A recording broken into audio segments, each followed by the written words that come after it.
Bon les gars, je vous ai fait une petite vidéo pour vous montrer que mon petit montage fonctionne. C'est un petit peu le bordel, hein. Il y a 2 radios, 2 récepteurs, un moteur, un cerveau.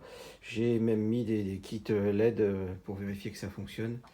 Et ici mon appareil au centre, hein. Donc le récepteur de cette radio, le récepteur de celle-ci. Le moteur est commun, et le cerveau qui est ici, il est commun aussi. Le SC, il est commun. Le SC, il est relié à la batterie et c'est le SC qui alimente tout le reste. Mon appareil, je vous l'ai montré en photo, le voici. Côté ici, on voit bien RX2, c'est récepteur 2, c'est celui-ci. Donc c'est cette radio qui est là. Et de l'autre côté, j'ai mis une petite étiquette RX1 qui est donc relié à ce récepteur là sur cette radio là. Et pour l'instant j'ai pas mis le jus. Donc là pour vous montrer que ça marche, j'ai mis des kits LED de chaque côté directement sur les récepteurs. C'est-à-dire qu'ils sont alimentés par le récepteur et les récepteurs sont alimentés alternativement avec le petit interrupteur ici.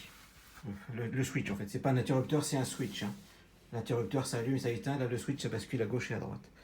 Donc j'allume l'interrupteur général de l'ESC, le fil est ici, l'ESC est là, j'allume. Là on voit bien le kit LED allumé de ce récepteur là, c'est cette radio là qui doit commander. Donc j'y vais, le volant, ça marche, un petit coup de moteur, ça marche, je ne touche à rien d'autre, le volant ça ne marche pas. L'accélérateur, ça ne marche pas. Je vais basculer l'interrupteur. Hop. On voit tout de suite que l'autre récepteur s'est allumé avec le kit LED. Et la direction ne marche plus. Le gaz ne marche plus. Sur l'autre radio, on vérifie. Ça marche. Ça marche aussi.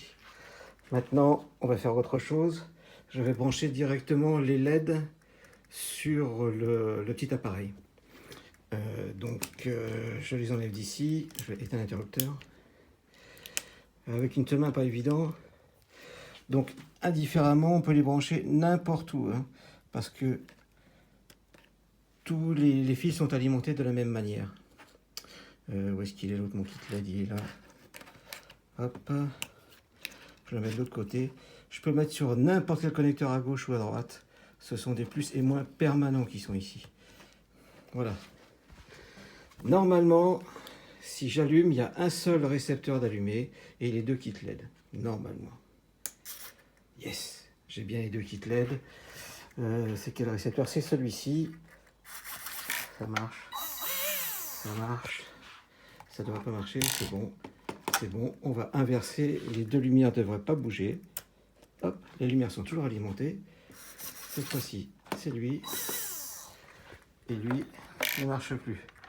Ce qui prouve bien qu'on a une seule radio qui peut alimenter 2 récepteurs et on a des plus et moins permanents qui permettent de mettre les lumières avant-arrière, les illuminations des chiffres sur la voiture, ainsi que la puce de comptage, c'est ça qui est le plus important, hein. Tout ça c'est alimenté en permanence.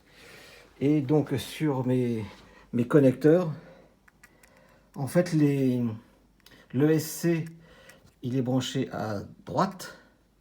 Le cerveau, il est branché à gauche et on peut le brancher sur n'importe lequel. N'importe lequel. Tous les plus sont reliés, tous les moins sont reliés, tous les signaux sont reliés. Identique ici. Tous les plus sont reliés, tous les moins sont reliés, tous les signaux sont reliés. Évidemment, on ne va pas brancher un deuxième appareil qui possède un fil de signal sur l'un ou sur l'autre.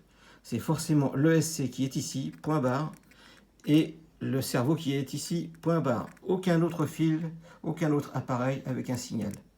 Voilà. Ouais, j'ai fait tomber mes tournevis. Bon, vous en pensez quoi les gars? On est pareil là.